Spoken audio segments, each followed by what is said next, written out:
De dag begon van de morgen met mist en dichte mist, soms dichte mist. En dat betekent dus toch wel gevaar voor het verkeer. Maar bij een Haans kwam de zinnen er redelijk vlug terug in. Dat geldt net overal in de provincie. Wel mensen de verwachting. Joen en vannacht, ja, bewolking. Maar ik werd kans op mist, vooral in het kust- en waardgebied. Maar ik op oren plak een keer mist van komen. Hoewel de temperatuur net al te leeg luidt, zijn 12 of 13 graden. Het blijft droog.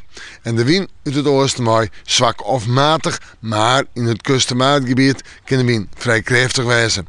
En dan morgen, wat wordt dat weer een mooie dag. In de maand die het misschien nog even mist, maar via dus toch zinnen. En flink wat zinnen ik. En de temperatuur, 19 tot 17 graden. De legere temperaturen op de eilanden en aan de kust. De hegere temperaturen in het wat smoekere oosten en zuidoosten van deze provincie. Maar de zinnen docht het goed en het wordt een prima nice in mijn dag.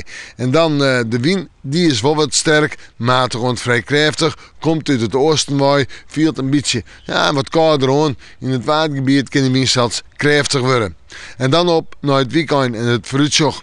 Zowel op sneeuw als manje, zinnen en nog eens een keer zinnen. Op sneeuw zijn 17 graden, op de andere dagen zijn 15 graden en de nachten weer ik kouder. Maar wel prachtig waar. Een wat schrale, sterke, oostelijke wind, droeg in het waar en de zinnen erbij. We moeten morgen maar weer even in het waarsjen.